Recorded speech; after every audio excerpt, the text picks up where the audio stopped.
السلام علیکم۔ Channel M5 سے نسرین حسین پرویز آپ سے مخاطب ہے۔ جناب، آج جس ٹاپک پہ ہم بات کر رہے ہیں یہ کنٹینیو کرے گا اور انشاءاللہ بشرط زندگی ہم چاہتے ہیں یہ اس وقت تک چلے جب تک اس کا کوئی حل نہیں نکل آتا، اور یہ حل ہم نے نہیں ڈھونڈنا، ہم نے صرف آواز اٹھانی ہے، اور وہ ہے ماروثی سیاست۔ اس میں البتہ ہمیں ایک جماعت کراچی کی نظر آتی ہے، MQM، جس کے ہاں بس یہ ایک ان کا بہت بڑا پلس پوائنٹ ہے کہ ان کے یہاں ماروثی سیاست نہیں ہے۔ یہ نہیں ہے کہ باپ کے بعد بیٹا یا بیٹی، بھائی، یہ سب کیا چل رہا ہے پاکستان میں؟ یہ کیوں چل رہا ہے؟ ٹھیک ہے، اگر میرٹ پر کوئی ہے تو وہ اور بات ہے، لیکن کوئی مجھے بتائے گا کہ مریم کا کیا میرٹ ہے یا بلاول کا کیا میرٹ ہے؟ بتایا جائے۔ مسلم لیگ نون جو ہے وہ تمام غلط کاموں میں پیپلز پارٹی کے شانہ بشانہ کھڑی نظر آتی ہے، جس پر وہ کبھی خود اعتراض کیا کرتے تھے، میاں نواز شریف صاحب۔ اب وہ بتائیں گے کہ کیا بے نظیر اور مریم کا وہ مقابلہ کرنا چاہتے ہیں؟ تو چلیے پہلے ادھر آ جائیے کہ کس نے کیا کھویا اور کیا پایا۔ بے نظیر نے جو کھویا ہے وہ بتا دیتے ہیں اس راستے میں۔ اس نے باپ کو پھانسی چڑھتے ہوئے دیکھا، اس نے بھائی کو خود وزیر اعظم رہتے ہوئے قتل ہوتے ہوئے دیکھا، مرتضی بھٹو کو۔ اس نے پیرس میں اپنے دوسرے بھائی کا قتل دیکھا۔ یہ تو ہو گئے وہ جذبے اور وہ رشتے جو اس نے کھو دیے اس راستے میں۔ اب آئیے کہ اس کا میرٹ کیا ہے۔ آف کورس وہ ایک ایسے انوائرمنٹ میں براٹ اپ ہوئی ہیں جہاں جب وہ چھوٹی ہوتی ہیں، اسکول اسٹوڈنٹ ہوتی ہیں، تو ان کے والد فارن منسٹر ہیں، اس کے بعد ان کے والد ڈیفنس منسٹر ہیں، اور یہ وہ دور ہے جو ایوب خان کا دور ہے جس میں کرپشن کے چانسز ہر قسم کی کرپشن، جو بھٹو صاحب کی بعد میں جو کرپشن ہے وہ انٹلیکچوئل ڈس آنیسٹی میں شمار ہوتی ہے، جس میں کوٹا اور لسانی بل سب سے آگے کھڑے ہوئے نظر آتے ہیں، جس کے نتیجے میں ساری افراتفری مچی ہوئی ہے۔ لیکن ایوب خان کے زمانے میں ٹھیک ہے، گوہر ایوب نے بڑی تحریکیں چلائیں سب کچھ، لیکن کیا گوہر ایوب کو کبھی حکومت ملی؟ بہت بعد میں ملی، ان کے والد کے مرنے کے بعد، جب گوہر ایوب نے بہت محنت کی KPK میں۔ لیکن ان کے کریڈٹ پہ بھی ایک کام کے علاوہ وہ غالباً وابڈا کے حوالے سے ہے یا کے الیکٹرک کے حوالے سے ہے، چونکہ کے الیکٹرک میں کام نہیں کرتی، یقیناً وہ وابڈا کے حوالے سے ان کے کریڈٹ پر ایک کام ہے۔ ہم اس پر تحقیق کر کے انشاءاللہ کسی اگلے کلپ میں بات کریں گے۔ ذرا بتایا جائے کہ بلاول کے کریڈٹ پہ کیا ہے، مریم کے کریڈٹ پہ کیا ہے؟ تو میاں صاحب، بڑے افسوس اور شرم کی بات ہے، آپ ہی کی پارٹی کا ایک شخص ہے، صرف مائی کا لال ایک ہی ہے، ایک ہی مرد کا بچہ ہے جس کے کندھے پہ پوری مسلم لیگ کی حکومت کھڑی رہی ہے اور آج بھی کھڑی ہے، اور وہ شخص ہے اسحاق ڈار۔ اس نے کبھی اپنے بیٹوں کو لا کر یہاں پر کھڑا کیا؟ ایک ماروثی سیاست ہمیں نہیں نظر آتی تو ہمیں اسحاق ڈار کیا نظر نہیں آتی؟ دوسری احسن اقبال صاحب ہیں، اور بھی بہت سارے لوگ ہیں۔ آپ لوگوں نے کیا سمجھ لیا اس ملک کو؟ یہ آپ کی خاندانی وراثت ہے، یہ ملک بادشاہت ہے یہاں پر آپ کی اور زرداری کی، کہ آپ اپنے بچوں کو آگے کرتے رہیں گے اور ملک کا بیڑا غرق کراتے رہیں گے؟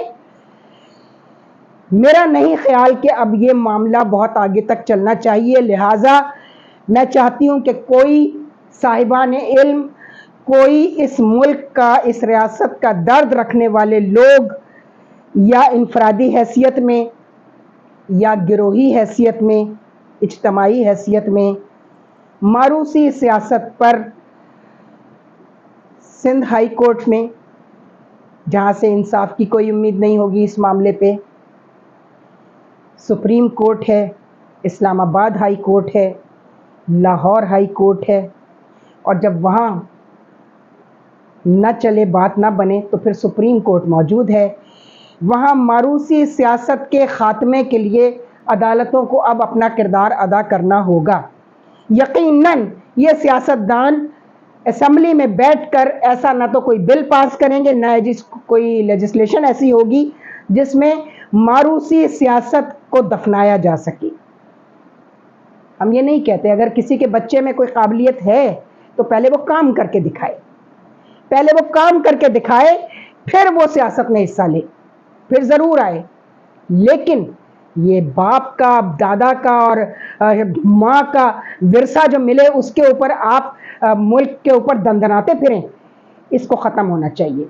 اور یہ بڑا جان جوکھوں کا اور کٹھن کام ہے، لیکن اگر خود نوٹس لے کر خود یحییٰ خان آفریدی صاحب اس معاملے کو ٹیک اپ کر لیں تو یہ جلدی نمٹ جائے گا، اور اس ملک میں ماروثی سیاست کے خاتمے کے لیے ٹھیک ہے آپ کمیٹیاں بڑی بناتے ہیں، پارلیمانی کمیٹی، ابھی بھی ایک جسٹس عائشہ اور جسٹس منصور علی شاہ اور جسٹس منیب اختر کی بینچ بنی ہے، اور وہ سکندر سلطان راجہ کے حوالے سے، جو الیکشن کمیشن کے حوالے سے اور ان کے ممبرز کے حوالے سے جو کچھ اب ہونے جا رہا ہے، مجھے پوری امید ہے کہ یہ بینچ جو ہے یہ سپریم کورٹ کے فیصلوں پر عمل درآمد کرائے گا، اور توہین عدالت کی سزا ان کو ملنی چاہیے۔ اگر ایک آدمی کو سزا مل گئی تو یقین کیجئے کہ سب کو میسج چلا جائے گا، پھر آئندہ کوئی ایسی حرکت کرتے ہوئے تھوڑا سا سوچے گا، پہلے تھوڑا سا سوچے گا اور اس کے بعد باز آ جائے گا۔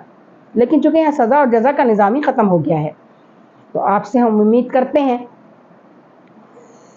قاضی فائز عیسیٰ جو ہیں وہ تو عدالت کو اپنے کہتے ہیں گھر کی لونڈی سمجھتے تھے، اور بہت دندناتا پھرتا تھا یہ سکندر سلطان راجہ اور باقی 2-3 ممبرز بھی۔ ایک ممبر سنا ہے کہ کچھ کبھی کبھی آواز اٹھا لیتے تھے، تو نقار خانے میں طوطی کی آواز کی بلا حیثیت کیا ہے؟ یہ کام بھی سپریم کورٹ کو ہی کرنا پڑے گا کہ آپ اپنے فیصلوں پر اب عمل درآمد کرائیں۔ کہا گیا ہے کہ جسٹس منصور علی شاہ عمرے پر تھے، وہ واپس آ گئے ہیں، لہٰذا اب یہ بینچ پہلے ان فیصلوں کو دیکھے گی جن پر سپریم کورٹ کے فیصلوں کے جن پر عمل درآمد نہیں ہو سکا ہے، جس میں یہ فیصلہ بھی شامل ہے سکندر سلطان راجہ کی اوپر جو آرٹیکل 6 لگا ہوا ہے اس پر۔ لیکن یہ خیال رہے کہ ان کے کان کھڑے ہو چکے ہیں اور وہ ملک سے بھاگنے کی تیاری کر رہے ہیں۔ تو پہلے تو ذرا ECL پہ ان کا نام ڈالا جائے۔ پہلے مرحلے میں ہم یہی کہیں گے جسٹس عائشہ ملک کو، جسٹس منیب اختر کو اور جسٹس منصور علی شاہ سے گزارش ہے کہ چونکہ وہ پریکٹس اینڈ پروسیجر بل بھی آپ کے یہاں کورٹ جو ہے وہ بینچ بنی ہے، اور دوسری آپ کی آئینی سماعت، آئینی مقدمات کی سماعت کرنے والی بینچ بھی ہے، تو ابھی یہ ڈیسائیڈ ہونا باقی ہے کہ یہ والے معاملات جو ہیں یہ آئینی بینچ دیکھے گی یا پریکٹس اینڈ پروسیجر کورٹ دیکھے گا۔ تو ان لوگوں سے گزارش ہے کہ پہلے مرحلے میں اس کے سکندر سلطان راجہ جیسے جتنے بھی مجرم ہیں یہاں پر ان کو ECL پر ڈال دیا جائے تاکہ وہ بھاگ نہ سکیں۔ یہ میں آپ کو بتا رہی ہوں، کوئی نہیں بتائے گا کہ وہ بھاگنے کی تیاری کر چکے ہیں، کیونکہ ان کو کچھ اندازہ ہو گیا ہے۔ تو یہ جو بیوروکریسی ہے نا ہماری، DMG مافیا خاص طور پہ، یہ ایسی چیزیں سمیل کر لیتے ہیں بڑی جلدی۔ تو میں اکثر ان کی فیملی سے میں واقف ہوں، ان کے سسرال سے۔ سید مہدی صاحب کی جو بیگم ہے زرناب آنٹی، بڑی نفیس خاتون اور بڑی بہترین انسان ہیں، اسی لیے ذرا سید مہدی صاحب کو کچھ لگام پڑی رہی ہوگی۔ ان کی بیٹی بہت اچھی انسان ہے، یعنی کہ سکندر سلطان راجہ کی اہلیہ جو ہیں رباب، جو کسٹم سروس سے ہیں، ان کے خلاف کبھی کسی کو کوئی شکایت نہیں ہوئی۔ تو میں ہمیشہ ان کو یہ کہتی ہوں کہ جو آپ کا داماد ہے نا، لوگ اپنے ماں باپ کی نیکیاں کھا رہے ہوتے ہیں، سکندر سلطان اپنی ساس کی نیکیاں کھا رہا ہے یا بیوی کی نیکیاں کھا رہا ہے، تو اس کی بھی ایک حد ہوتی ہے۔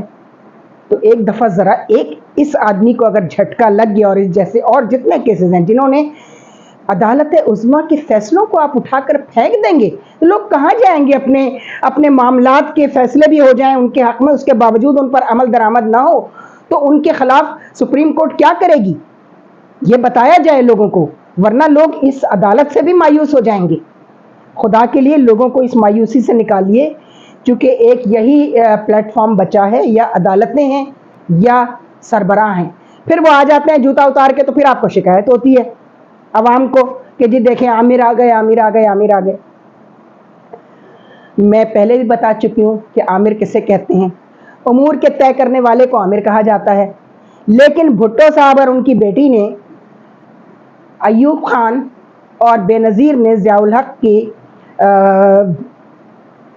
جنرل ضیاء الحق کے معاملات کے حوالے سے یہ لفظ عامر جو ہے اس کی اتنی رٹ لگائی کہ لوگوں میں اس کے منفی معنی چلے گئے، نیگیٹو معنی چلے گئے کہ عامر جو ہوتا ہے وہ بس وہی ہوتا ہے جو اپنی بات منوا لیتا ہے. ایسا تو نہیں ہے. عوام کے حق میں بے تحاشا فیصلے جنرل پرویز مشرف اور جنرل ایوب خان کے، تو ہی از مائی آئیڈیل. جنرل ایوب خان اور جنرل پرویز مشرف کے جو دور حکومت میں ایسا کچھ نہیں ہوا، بہت اچھے کام ہوئے، تو وہ ان کاموں کو ان کے دشمن بھی مانتے ہیں. تو خدا کے لیے اللہ کا خوف کھائیے. جب آپ انہیں مجبور کر دیتے ہیں سیاستدان کہ وہ کام ہی نہیں کر کے دیتے، صرف آتے ہی لوٹ مار پہ لگ جاتے ہیں اور اس پیسے کو پہلے نکالنے کی تیاری کرتے ہیں جو انہوں نے الیکشنوں پر خرچ کرنا ہوتا ہے، جو انویسٹمنٹ کی ہوتی ہے الیکشن پر. آپ کو پتہ ہے الیکشن پہ کتنا پیسہ خرچ ہوتا ہے آج کل؟ پہلے وہ نکالتے ہیں انویسٹمنٹ، اس کے بعد لوٹ مار ہوتی ہے، کیونکہ ان کو پتہ ہوتا ہے کہ یہ نہ کہ ہمیں کیونکہ پچھلا جو ایک دور گزرا ہے جس میں 3 سال اور 2 سال اور 2.5 سال کی حکومتیں رہی ہیں 5 سال کے بجائے، تو ان کو خوف رہتا ہے. تو یہ آتے ہی سب سے پہلے اپنا لگایا ہوا پیسہ نکالتے ہیں، پھر اس کے اوپر سود منافع کماتے ہیں کہ چلو 2 سال میں ہمارا کام ہو جائے گا، پھر دیکھا جائے گا. تو ہم یہی ایک گزارش کریں گے جناب یحییٰ خان آفریدی صاحب سے کہ عمل درآمد جو ہے سپریم کورٹ کے فیصلوں پر، اس پر جلدی کی جائے، اس میں دیر نہ کی جائے. Justice delayed justice denied.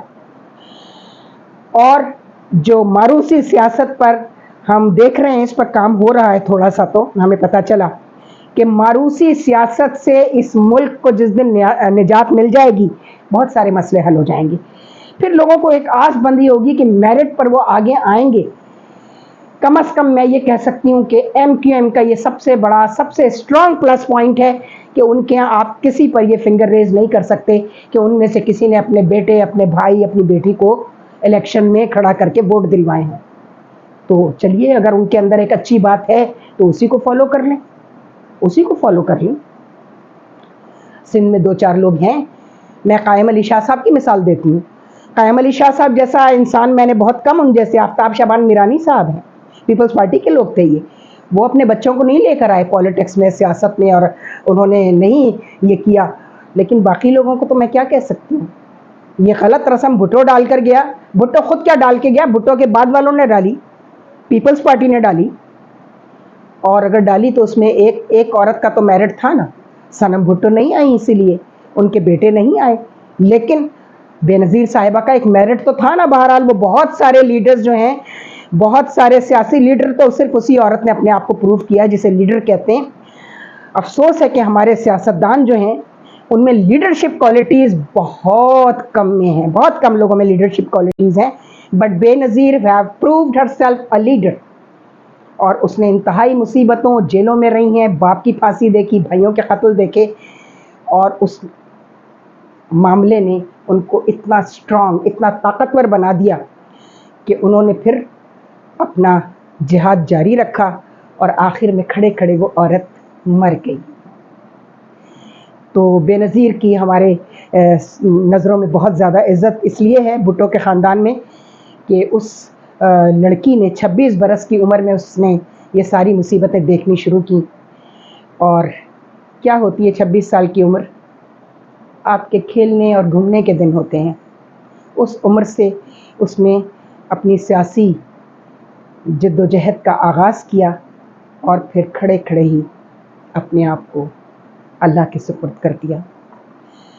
یہی کہیں گے کہ یہ ماروثی سیاست جو ہے اس میں کمیٹی بنا کر میرٹ ڈیسائیڈ کیا جائے کہ اگر ماروثی سیاست ہے تو میرٹ کیا ہے. اور اس میں ہم تو حاضر ہیں بھائی. ہمارے پاس اس کے لیے بڑے کرائٹیریاز ہیں کہ اس کو جج کیسے کیا جائے گا کہ ایک شخص جو وزیر رہ چکا ہے یا وزیر اعظم رہ چکا ہے یا MNA رہ چکا ہے، اس کے بیٹے یا بیٹی کا میرٹ کیا ہونا چاہیے. وہ میرٹ بتا دیا جائے، وہ میرٹ ڈیسائیڈ کر لیں، پھر یہ معاملہ بڑا آسان ہو جائے گا. خدا حافظ.